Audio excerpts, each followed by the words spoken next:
Hello, coaches. Welcome back to another Modern Soccer Coach podcast. How often have you heard over the last year, 2 years about creativity going out of the game? We're losing the creativity. We've talked so much about it on the podcast, but what are people actually doing about it? What are people actually changing in their environments? And maybe a bigger question is, have we actually defined what creativity is? Is it someone doing a step over? Is it someone doing a trick we haven't seen before? Is it a player having a free role? Or is it a manager or a head coach thinking about a tactical innovation? Maybe if we're going to solve the problem, it would be helpful to define the problem. So to do that, we have brought Ian McCall on. Ian McCall has done some brilliant work, outstanding research on creativity. He's done a full presentation on the Modern Soccer Coach Insider, 45 minutes of in-depth detail, all in back to football creativity. We've shared it on the Insider. It's available on the Insider. I'll put the link below to get a look, and highly recommend that coaches who are interested in unlocking creativity start to look a little bit deeper into the concepts around creativity. The full presentation again is on the link below. After the presentation, I had a chat with Ian about his presentation, but also about his research and his thoughts about how we can manage and modify environments to get more creativity from players. This is outstanding. Ian is, in my opinion, on the right direction of what we need to be doing from a coaching community standpoint of impacting with a little bit more flair and a little bit more creativity in the game. If you enjoy, please, as always, like, subscribe, and please go ahead and check out the full presentation available on the Insider. On the Insider, we've also got all the Modern Soccer Coach webinars on demand. We've got exclusive content up there every week. We're getting new webinars up there, new sessions up there, and also free access to the Modern Soccer Coach private WhatsApp group for coaches, where you can put in your special requests and we can take a look at it and try to help you out. Thank you so much for all your support. Here is Ian. Enjoy.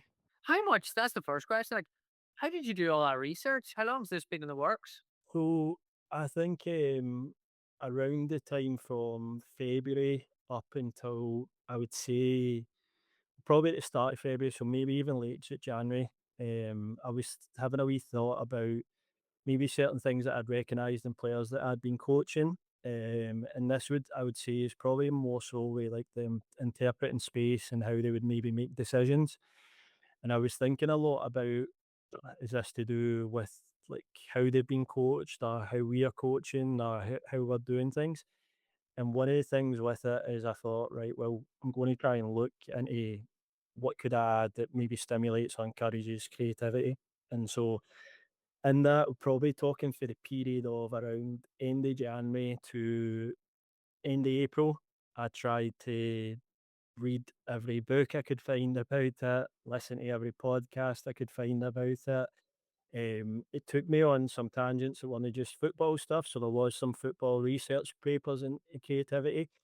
The problem with them in terms of the decision making process with it is you were probably looking at people that were researching it, were looking for that from a neuroscience aspect, and they were trying to do that.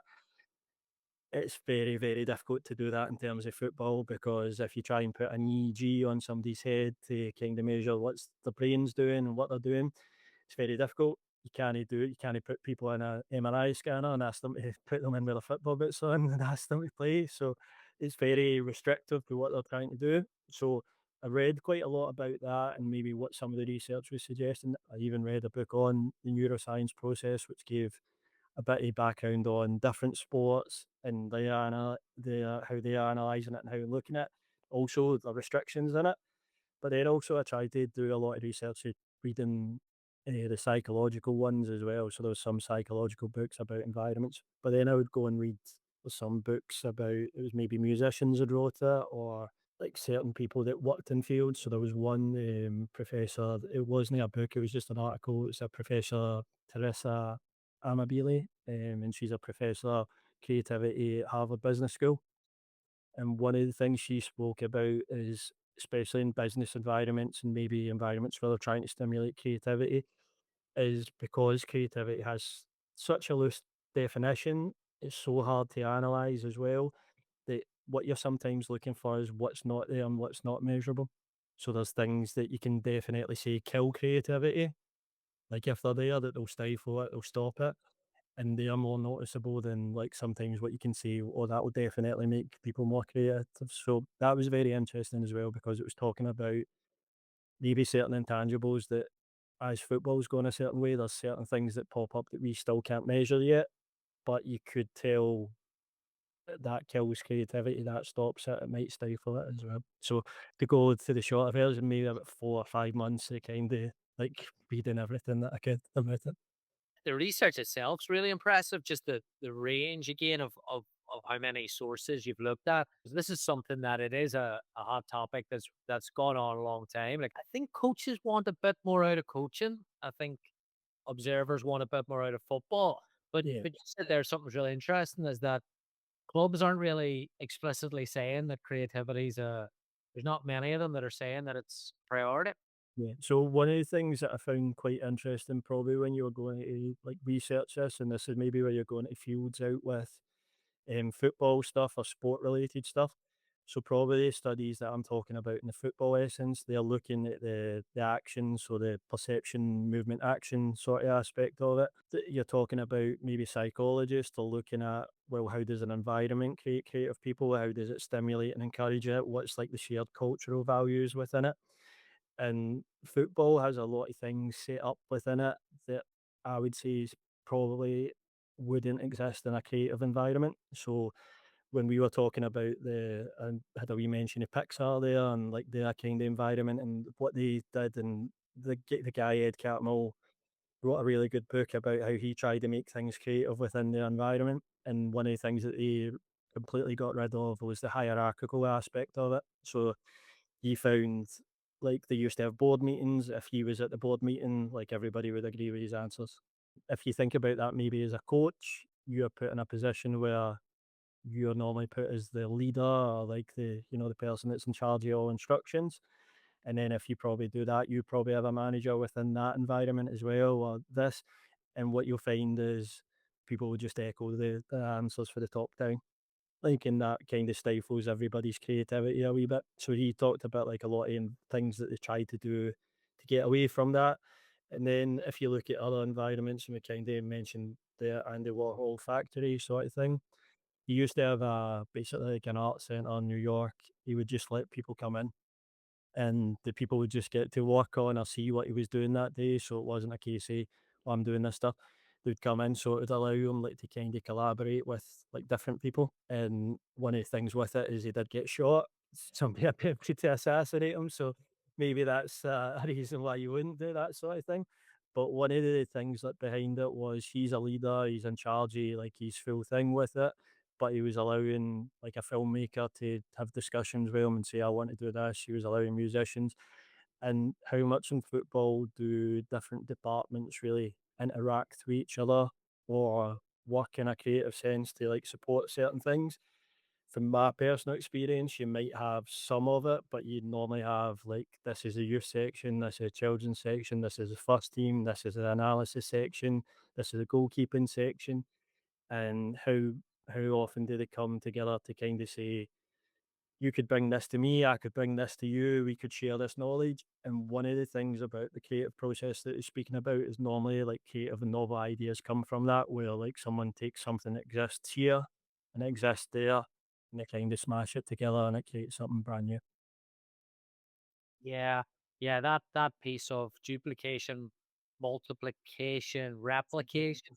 I struggled a wee bit to say it, so Yeah, it's well, it's interesting because of the way the economy's going, especially there's a podcast that I've started listening to called Libero with a few of the decent journalists, and yeah, obviously they're telling old stories, and it's kind of like it's a good little historical one as well, and looking back at some models, and they talk about uh like Miguel Delaney's has obviously done a lot of work in the finance and yeah, multi-club ownerships and how murky that is. And yeah, but what he says is that types of economies of scale will all claw back to what you're saying is that it goes back to taking out any variables that are yeah, tough to yeah, deal with, basically. So you yeah. just you replicate the easiest thing to replicate.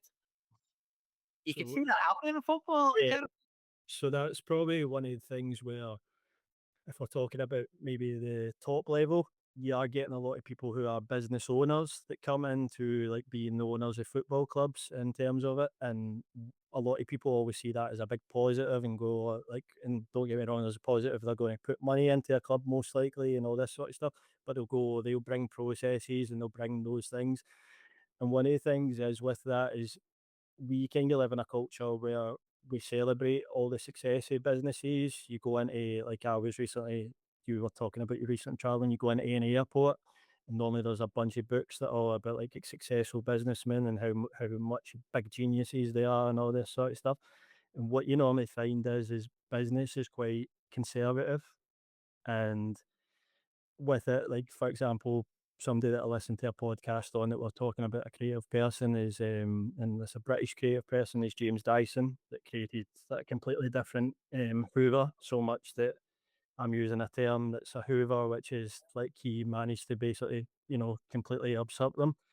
And one of the things is when he was taking around these vacuum or Hoover, like around the places and showing it to people, no one would take it on. Like folk would go, it's not like it's too different. It doesn't fit like the kind of models we have.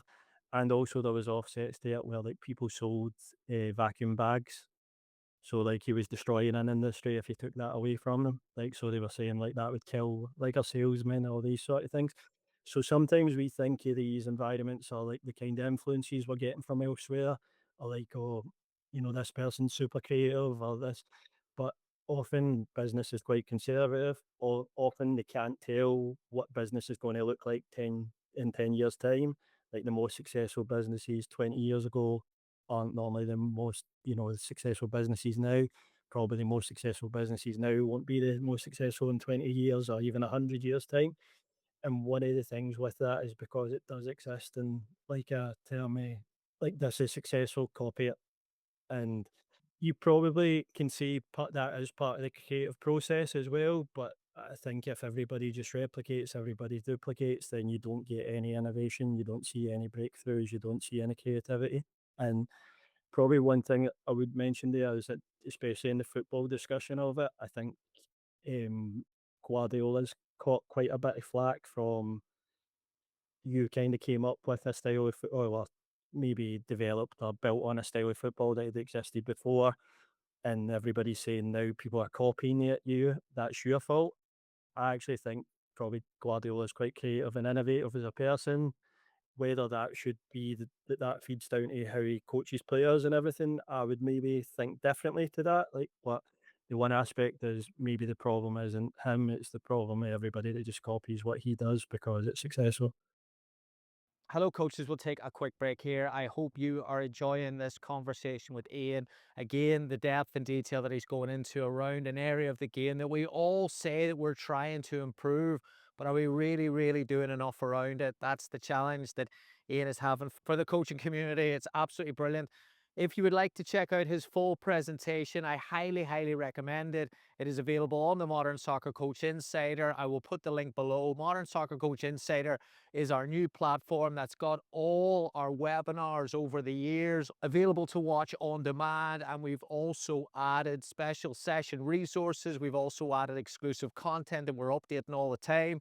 So if you enjoy the Modern Soccer Coach YouTube page, if you enjoy the Modern Soccer Coach website where we put all the stuff up there for free, if you enjoy that and you say, you know what, I'd like a little bit more of that there, check out Modern Soccer Coach Insider. I will put the link below and you can watch Ian's full presentation, which again, I highly recommend. And you can get access to all the other resources as well. Plus, you get access to the coaches WhatsApp group where we put out regular content on there and then also ask you what you would like to see covered and what you would like to see us work through as we build out the content of Modern Soccer Coach. Modern Soccer Coach Insider, I'll put the link below. Thank you so much for your support. Back to Ian. I mean, it's the Bielsa impact of the amount of football, the amount of diverse thought that he's brought in football. Yeah. The best thing that we can all replicate is sitting on a cooler. Just to see coaches sit on coolers for 2 years. When Bielsa was the Leeds Bielsa, and now they've Yeah. stopped coolers.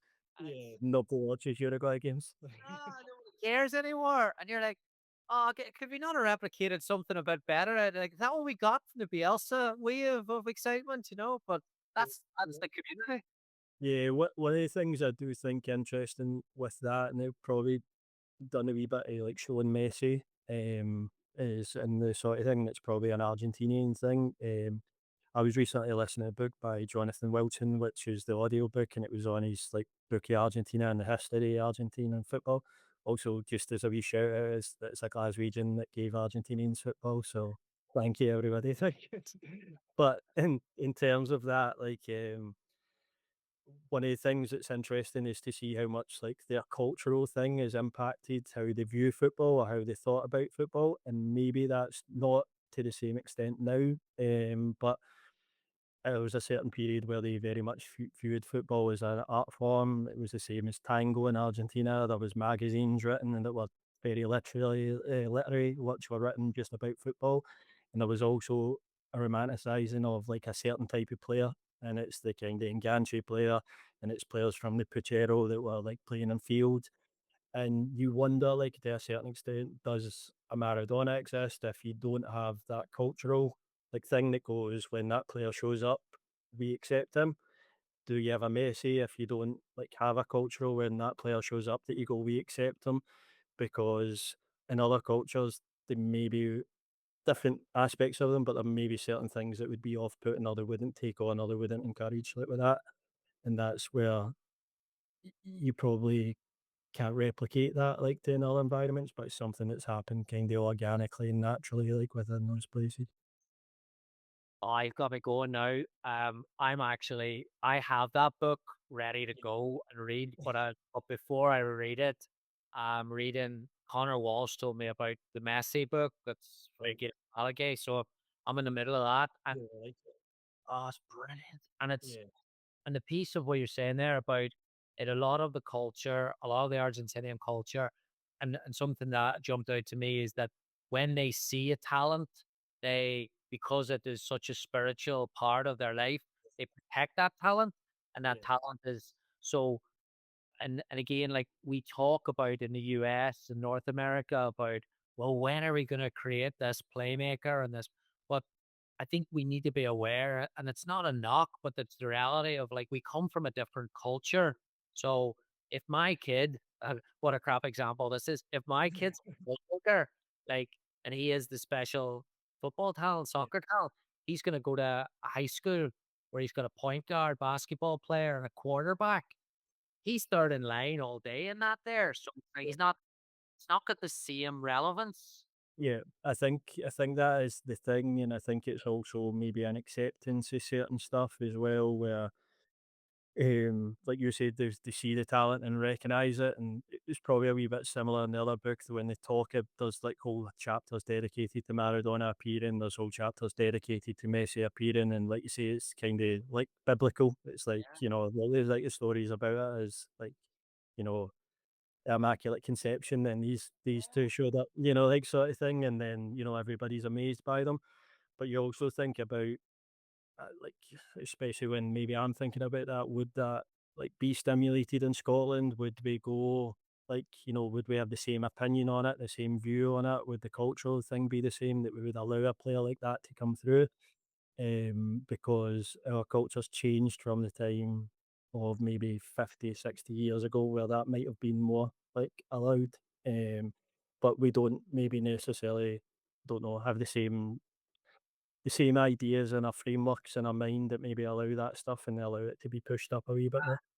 It's really interesting. Like, uh, I would say just off the top of my head, I would say yes, but it'd have to be a technical player at a Yeah, different level that yeah, take and then all of a sudden something else I think of is climate that is could Northern Ireland we produced George Best, yeah, yeah, but but 60, 70 years later yeah, it's the level's so high now is the technicality of that probably isn't. Not to yeah. say George Best couldn't play now, but he wouldn't knock the socks off everyone at 12 that he did back then, I'm sure. I think one of the things is probably it's a wee bit similar like in Scotland. I don't think we had a player like where we had one Ballon d'Or win on like Dennis Law, and then you had different players around that time like Jim Baxter and Jimmy Johnston and stuff like that who were playing at a high level, and then s- afterwards you have like Graham Souness and Kenny Dalglish and stuff like that. The only thing that I think to a certain extent now is there was probably more cultural things there that were a wee bit more encouraging, or like the similarity to the professional game was similar to maybe street football, or similar to certain ideas, or maybe things that were on people's mind. And I think that's maybe survived in other places a wee bit more. And it's whereas I think maybe here, I think one of the things with like especially with Messi factor is, and which is interesting to think about, is I know it was different early on in his career, but Messi's went through a period where like he stands about. I think in Britain that would be questioned pretty critically, without people really knowing what they're criticising. Whereas I think in Argentina there's been enough players like that that they understand why he's doing it and why it's smart and what he's doing it for. And that's maybe the cultural influences and the impact of like how it allows certain things to happen. Whereas I imagine if you had somebody in an environment or maybe a younger player doing that, a lot of people would be shouting at them to do certain things and Just being complicit with it. protect the talent, like, and that's the thing where some of that was culturally when I grew up. Uh, there was a major talented player. You probably played in Scotland, Ivan Sproul. Yeah, yeah, I played, and that was the man. You had to protect him every single game yeah, because he was the only chance of making a footballer. yeah. That's the like sounds crap, but at the same time, that's the again the kind of hierarchy of if your town could produce a footballer, it was as if you tapped for gold. Could I say a wee thing there as well? And it's with one of the guys that I kind of mentioned within it. And it's a guy called Sir Kenneth Scott, that was the guy you were talking about, who had kind of tried to change creativity, like educational systems to be a bit more creative and how they approach things. And it's quite interesting because one of the things that I think about as well is you spoke about like, and we spoke about there, like it maybe the Argentinian culture, and this maybe happens other places where they recognise like that something special is happening. I think sometimes maybe culturally as well, we would maybe struggle to recognise what talent is, like as well, and what real talent is, and like would. And the reason I was referring to him is he once done a kind of presentation where like he'd said he'd spoke to Sir Paul McCartney, and we're going into like the kind of creative realm here, but Paul McCartney had had music lessons at school, so he'd had music lessons and he'd been a part of them. And he says, "Did the teacher ever recognise that you were musically talented?" And he said, "No." And like no, like it, I hadn't learned an instrument by that point, so it was like, "You've not learned it by this point. Like I don't see anything in you." And then the interesting thing that the guy asked as well was George Harrison actually went to the same school as Paul McCartney. So there was a musical teacher somewhere that didn't recognise the talent of half the Beatles, like as musically within the within the class. And that's maybe something where like we can kind of question sometimes if like is talent always right in your face and are you able to recognise it? Or do we sometimes see maybe a player that's a wee bit off the cuff, a wee bit different, and go, that doesn't fit the mold, it doesn't fit into what we're doing. It's no what's successful here. So, That's you know, brilliant. That's brilliant. I'm also reading a book at the minute called Range with David Epstein. He's got a chapter at the minute about teaching and how basically teachers are valued higher when they're command style short term. So get a short term gain from someone by it's command style coaching, right? And yeah, then but in 5 years or even 5 months, that player isn't, and that is being, so you talk about people not recognizing talent from a teacher, but yeah, sometimes what he's provoking is that people want the solutions from a learner yeah, right away to think they're getting better. But in yeah. reality, it's a long term game. One thing I find quite interesting there, and I've not read that book, so I'm not going to criticise or anything, but I probably touched on it a wee bit where it's quite an interesting thing, but I think quite often in football coaching, like I've seen a lot of references where people go to like or look to education for like the best way to learn how to coach and how to teach people and everything. And I'm not saying I think teachers it's an undervalued and it's a very difficult job and everything like this. And one of the aspects is they probably have a lot of emotional intelligence and social skills. I think the entire structure of probably the Western education system isn't there to kind of encourage creativity. So I think, see, sometimes when we are taking maybe football suggestions from the education system, it doesn't really reflect what a football environment is like with things. There might be some like crossovers within it, but if you thinking this is maybe my experience of being at school, I'm sure, don't get me wrong, there'll be individual people that rail against the system and all this, but the creation of schools was really to create workers. Most workers aren't created to be creative. They're created to like pull the levers and like which are a wee bit cynical of it, but it's like you're being created to be smart enough to be like a functional citizen that can kind of and if you think about the processes within a school, you go in, you learn to take a test.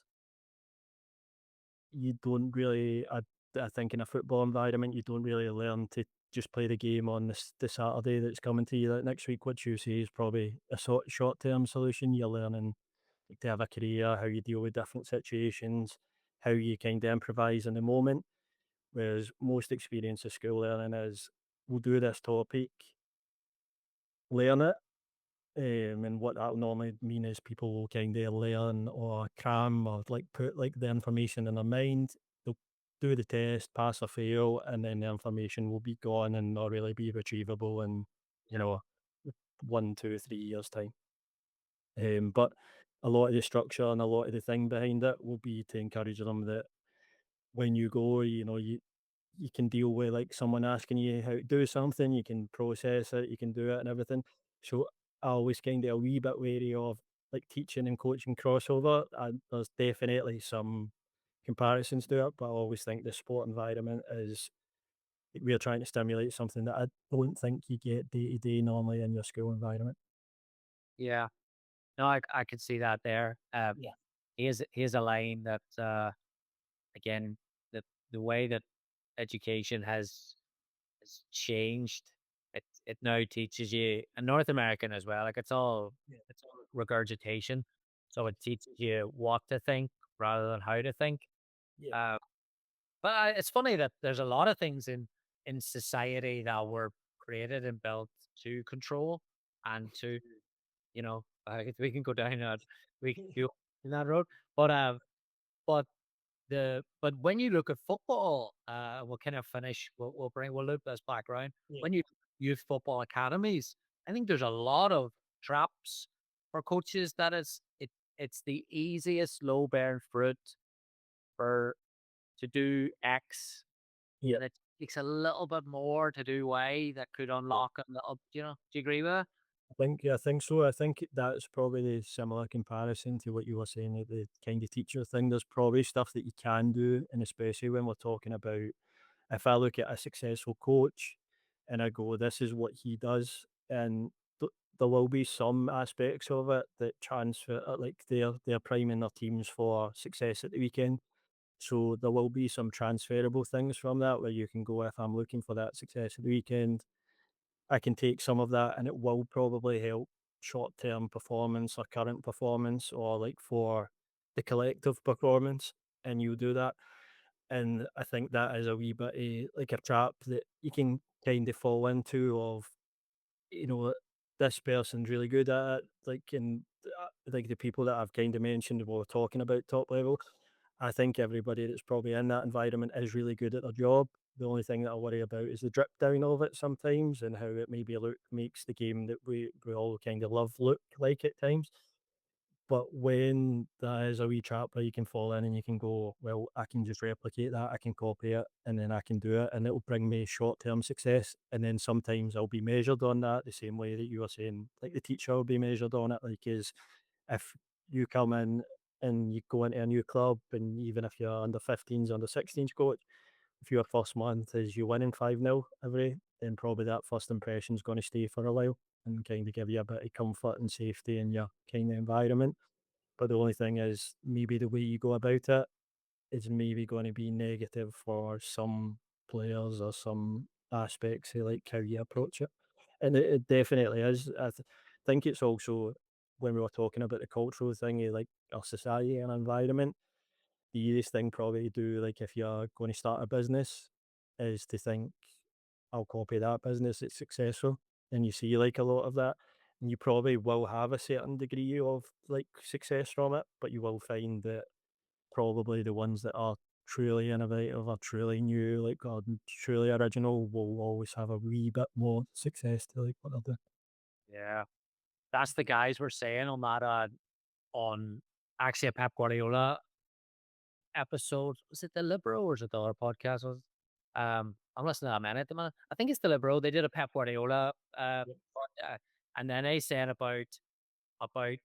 Okay, you've got the impact of teams copying it, Yeah, but they said it goes a bit. They said it goes a bit deeper. Out of possession, the people that haven't copied it in possession are definitely copied out of possession, right? So like, you take one of those variables of yeah, Guardiola's revolutionary Barca. yeah. I think one of the things that I find quite interesting, and I normally read a lot of the stuff that's the discourse and this sort of stuff, and like where they're talking about this and talking about positional play and maybe like alternatives to it, or maybe like what's maybe not natural in certain environments, and then people embracing it and taking it on. I do find I do think what's quite interesting is the Cruyff history is a wee bit blurred to what I know is the real history of Cruyff and what Cruyff was really like as a person. And I think if you're talking about somebody that's very original, very innovative, very like, then Cruyff ticks all those boxes. Like in terms of like as a player, and if you're talking about maybe the origins of some of the positional play stuff, there was times where Cruyff wouldn't exist in probably a positional play system now, but he did like in the original iteration of it, where it would be, I'm the best player, I'll drop. And if you think you like the World Cup final where they lost the World Cup final, the goal that they score where I think it's the winner penalty, like to go 1-0 up, Cruyff drops to like to take the ball off the centre halves and dribbles all the way up the pitch to like dribble into the box. And despite somebody saying, no, that's the origins of positional play and stuff like that, would you see that now in that system? I know there's a lot of changes, a lot of variables in it, but that's somebody that was very much like an innovator, original, like a kind of iconoclastic figure that was allowed to exist within that sort of system. And he's the original party, like one of the system, maybe the biggest part ever, like in that system. Brilliant. All right. Corinthian Creative. Yeah. Let's give a hug. Aye, so kind of within this sort of thing, I was thinking about. I'd done a lot of research and a lot of things, but one of the things that I've been quite keen of, especially within my coaching background, at Queens Park and United at times, was that as a coach within an academy environment, I probably was doing things, and was I really helping Scottish football, or was I just helping maybe the 60 players that I was involved with, sometimes the 20 players I was involved with? And there's maybe sort of things from my experience, but also the research that I've done there, that I think if we were able to share and disseminate within coaches and everything, that it would help stimulate and encourage some of the stuff we were talking about. So the website itself is corinthiancreative.co.uk. Within it, there's a couple of coaching courses. These are courses which I would say are different to most courses that I've seen, in terms of what I've tried to do is start with the process of, we give a wee bit of, I think each has 25, 26 topics. There's two courses, sorry, children's and youth coaching course. Within each one, like there's 25 topics that I think cover maybe ideas, methodologies, themes that kind of are relevant to those coaching those age groups. But within it, it gives a bit of information. Then within it, there's some reflective activities. There's some practical activities for you to do, and sorry, some practical activities probably to do first, that you try and create things, you try and go and work in things with your team, then some reflective things that you see, what did it stimulate, what did it encourage, and then there's also some creative challenges in it to try and spur like the coach it. And the idea behind it is, I thought when I was doing a research here, a lot of this creativity is coaches or coaching should be a creative kind of output in terms of when you start with your session plan, there's nothing there. It's like a blank slate. And one of the things that you're trying to do is create something there. And if you kind of approach it from a design aspect, then you're able to probably come up with a bit more creative things than we see in every pitch that we kind of go and see and we watch. So it's a course that's self-led, and it also means if you do the course, Gary, and someone else does a course, they'll get a different experience from it. They'll get the same ideas, the same probably knowledge of it, but there's no a method of going that you would go away and coach. My method, you would kind of create your own through like the activities that are there. And I think that's a really important thing to do because it embraces your individuality, it embraces other coaches' individuality. The other wee things that I have on it are just, which I've been doing some work in with Scottish clubs. A few international clubs have approached me, and it's helping them create frameworks that allow more creative kind of things. So it's maybe helping set up a kind of principle or a broad framework of, this is the way we want to play football, this is what we want to encourage, but how do we go about doing that in a way that when we refer to it, it will help us come up with players that can come up with independent and creative like feedback. And then the last wee part of the thing that I've done, and also as well me helping them kind of create session plans for their environment. So not just going, here's a session that I've done with this level of player, but instead going, what's your situation? What is it you're looking to try and do? What do you want to encourage? What's the level of your players? What's your environment look like? Do you only get in the pitch 2 minutes before? Like, are you looking to set up quickly? Is it all this sort of stuff? And then it helps it become more bespoke to them. And then probably the clubs that I've kind of been interacting with that aspect, after month or two, like that kind of collaborative process, the coaches are feeling a bit more empowered to go, all right, I can be more creative, I can come up with different stuff, I can do that. And then the last wee bit the kind of website does is a wee bit of player stuff. So it's maybe a player team where it's analysis with individual or team analysis. And it gives a bit of feedback through maybe people sending in footage. But one of the things that I would say is a bit different from it is, in terms of when we showed that Messi scenario, is not going, this would be like the only solution and the most efficient way like to do this. This is maybe trying to factor in, why did the player make the decision? Why did they think that way? Is there maybe a few alternatives they could come up with and approaching it that way? And then the coach will probably know his players better and kind of get an insight of why they did it and why they thought it. Or if we're doing the individual work with players, then the player will know, did they maybe hesitate doing a certain press because they feel that they're not the quickest over 5-10 yards? Is there a way that you can help support them in that way? Are they maybe playing a certain way because they don't feel confident in that? And then you can work at different solutions that, again, a collaborative process on it, where maybe if you're just yourself trying to think about it, it wouldn't always work that way. Corinthiancreative.co.uk. Brilliant. We will well, here, keep up the great work. This has been fantastic, Ian, and that I presentation. appreciate you having me on to talk and Gary and stuff like that, and hopefully anybody that's kind of listening or tunes into it like finds it interesting and takes it on board as well.